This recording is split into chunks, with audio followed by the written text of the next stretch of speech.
Series part 2 তে তোমাদের সকলকে জানাই অনেক অনেক ওয়েলকাম। তো hey everyone, this is Puja here, welcome back to my another blog. যারা নতুন আছে অবশ্যই লাইক কমেন্ট সাবস্ক্রাইব করে দেবে। তো চলো, এটা হচ্ছে অষ্টমীর দিন সকালের ব্লগ। দেখো সকালে আমি কত সুন্দরভাবে রেডি হয়ে গেছি। জানি ভিডিওগুলো অনেক লেটে আপলোড করছি, কি করব, আমি হচ্ছে অনেক লেট।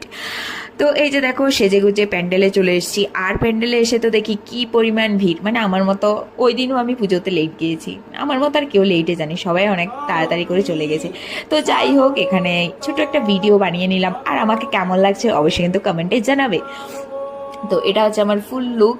ভালোভাবে শাড়ি পরতে পারি না, মানে সাজুগুজু তো যাই করলাম, চুল টুল বাঁধতে পারি না, এমনি বেঁধে নিয়েছি। যাই হোক, যেটা আমি পারি ওটাই করে নিয়েছি। আর ওখানে গিয়ে দেখি ঠাকুর আরতি অলরেডি শুরু হয়ে গেছে। আর ঠাকুরটাকে দেখো কি সুন্দর লাগছে।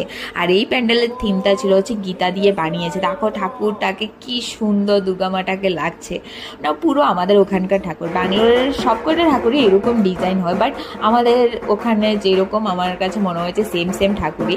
তো তোমাদের সাথে ব্যাঙ্গালোরের ঠাকুর দর্শনও তোমাদের সাথে করিয়ে দিয়েছি।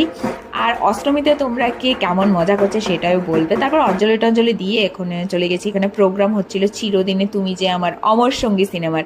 আর এই যে দেখো, তারপরে হচ্ছে খাওয়ার লাইন, সেই পরিমাণ লাইন দিয়েছে খাওয়ার। তো তারপরে খাওয়া দাওয়া করেই চলে এসেছি। But tata, see you soon for next blog. এটা হচ্ছে আমার অষ্টমীর দিনের ছোট একটা ব্লগ। তোমাদের যদি ভিডিওটা ভালো লাগে তাহলে অবশ্যই ফলো, সাবস্ক্রাইব অ্যান্ড লাইক করে দেবে। টাটা।